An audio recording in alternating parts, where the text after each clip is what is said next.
Now, Democrats are seeking to limit U.S. President Donald Trump's powers amid the ongoing Israel-Iran conflict. Virginia Senator has announced a bill that would restrict President Donald Trump's ability to launch military strikes against Iran. He said that Americans do not want another forever war. The bill cites the War Powers Resolution of 1973. This law, passed during the Vietnam War, limits a president's authority to engage in hostilities without Congress. Trump would still be allowed to order military action in self-defense if an attack is imminent. However, the bill would block him from launching preemptive or offensive strikes without congressional consent. To become a law, the bill must pass both the Senate and the House of Representatives. It would then require Trump's signature as well, which he is expected to withhold. Congress can override a presidential veto with two-thirds majorities in both the chambers. During his first term, Trump had vetoed two war power resolutions. One of them, led by Kaine in 2020, also aimed to limit his authority to strike Iran. Meanwhile, House Speaker Mike Johnson has reportedly postponed a planned trip to Israel amid the ongoing tensions. He had previously announced plans to address the Israeli parliament as well. In a statement that was issued, Johnson said that he hopes to reschedule the address in the near future.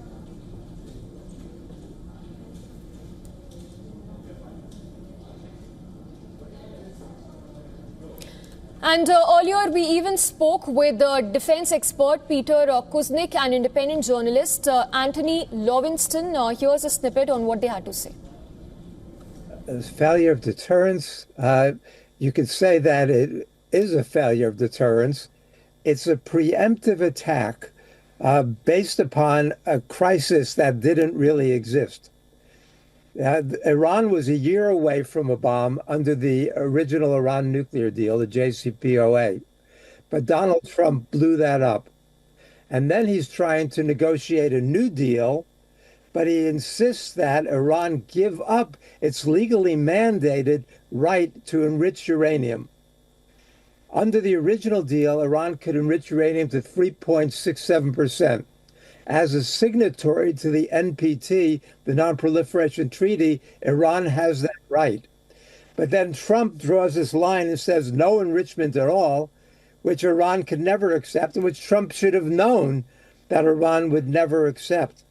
So in a sense, that Trump initiated this. Biden foolishly never went back to the original nuclear deal. Absolutely. I mean, is it a complete collapse in any kind of red lines? I mean, every serious international law expert in the last days has said that this Israeli attack was illegal from day one. I mean, let's be clear.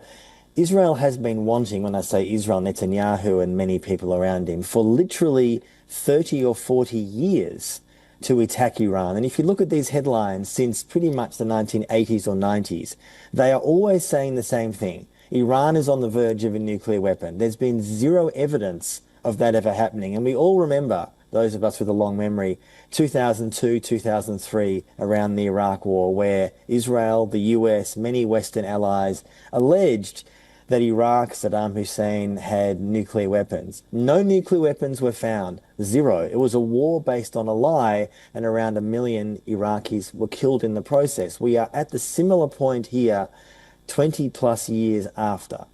None of this is to deny Iran's repression, authoritarianism. None of that is to deny that. I have Iranian friends who loathe this regime with a passion because they themselves are being negatively impacted either outside Iran or within. However, virtually everyone I speak to is saying none of that means that we support strikes on Iran, because if the Iranian regime collapses tomorrow, next week, there is no plan. What happens to the 90 million Iranians who are facing a deeply uncertain future? There are many pro-US and pro-Israel Iranian forces claiming that they will represent Iran or they will run Iran. They have no legitimacy within Iran itself. So whenever people see this in the media, that pro-war Iranians, either in Iran or outside, are talking about supporting Israeli strikes, remember, none of these groups have any legitimacy or support within Iran itself. So the day after, like we're seeing in Gaza, where there is still no day after, where this is ongoing massacres and genocides have been continuing for nearly a year, there is no plan. So to believe the US or Israel or European states that somehow these strikes on Iran are legitimate are wholly inappropriate and wrong.